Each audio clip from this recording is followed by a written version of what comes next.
3 August 2024। তোমাদের সাথে সারা দেশের জনতা আছে, কোনো ভয় নাই। এদিন সকাল 11টা থেকে রাজধানীর বিভিন্ন স্থানে অবস্থান করে বিক্ষোভ সমাবেশ করে হাজারো ছাত্র জনতা।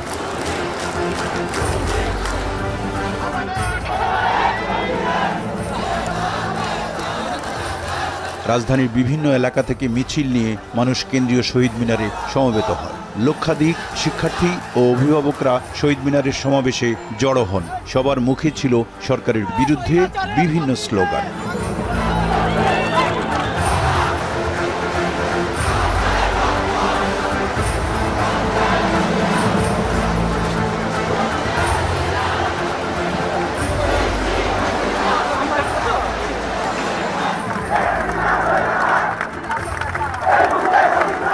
গণভবনের দরজা খোলা, আমি এখনো রাজি। অন্যদিকে গণভবনে তৎকালীন প্রধানমন্ত্রী শেখ হাসিনা বিভিন্ন পেশার মানুষদের সঙ্গে বৈঠক করেন। এদিন বৈঠক শেষে 3 নেতাকে শিক্ষার্থীদের সঙ্গে বসে তাদের দাবি শোনারও নির্দেশ দেন।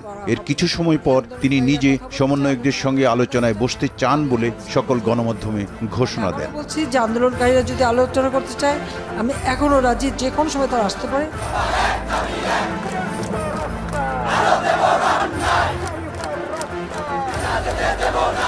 এই ছোট ছোট বাচ্চাগুলো আমাদেরকে শিখিয়ে দিল কিভাবে স্বাধীনতা রক্ষা করতে হয়। আজকে আপনারা বলছেন আলোচনার পথ খোলা।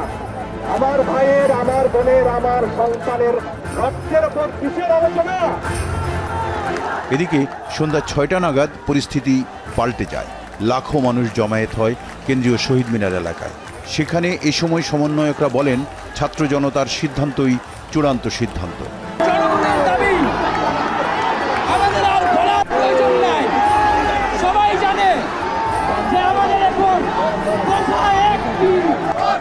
এরপর 9 দফা গিয়ে 1 দফায় ঠেকে সরকার প্রধান শেখ হাসিনার পদত্যাগ। বাংলাদেশের মানুষের জীবনের নিরাপত্তা, সমাজের ন্যায় বিচার প্রতিষ্ঠার জন্য আমরা 1 দফার সিদ্ধান্তে উপনীত হয়েছি এবং এই সরকার কোনোভাবেই আর 1 মিনিটও ক্ষমতায় থাকার বৈধতা রাখে না। যতক্ষণ চলবে, যতক্ষণ আমাদের এই 1 দফা পূরণ না হয়। ঘোষণাপত্রে সমন্বয়করা বলেন, বর্তমান সরকারের নির্দেশে নির্বিচারে গণহত্যা সংঘটিত হয়েছে। নারী, শিশু, ছাত্র, শিক্ষক, শ্রমিক কেউ এই গণহত্যা থেকে রেহাই পায়নি। সরকার এই হত্যাযজ্ঞের বিচার করার পরিবর্তে নির্বিচারে ছাত্র জনতাকে গ্রেপ্তার ও নির্যাতন করছে। আইন শৃঙ্খলা রক্ষাকারী বাহিনী মরণঘাতী আগ্নেয়াস্ত্র ব্যবহার করে হত্যাযজ্ঞ চালিয়েছে।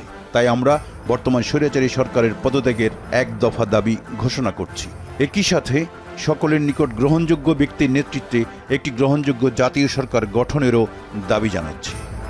শেখ হাসিনা বলেছেন গণভবনের দরজা খোলা আছে। আমরা সাধুবাদ জানাই যে তিনি আগেই বুঝতে পেরেছেন যে গণভবনের দরজা খোলা রাখতে হবে। আপনি দরজা খুলে অপেক্ষা করুন। আমরা সংলাপ নয়, আমরা আপনাকে উৎখাত করার জন্য আসব। সকলের সাথে আলোচনার মাধ্যমে ভবিষ্যৎ বাংলাদেশের জাতীয় রূপরেখা আমরা খুব শীঘ্রই আপনাদের সামনে হাজির করব।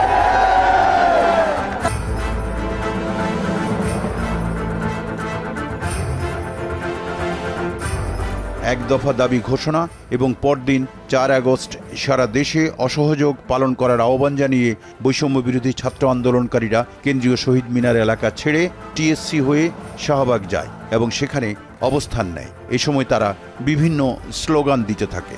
পরবর্তী 24 ঘন্টার মধ্যে হল ও ক্যাম্পাস খুলে দেওয়ারও দাবি জানায় সমন্বয়কারীরা।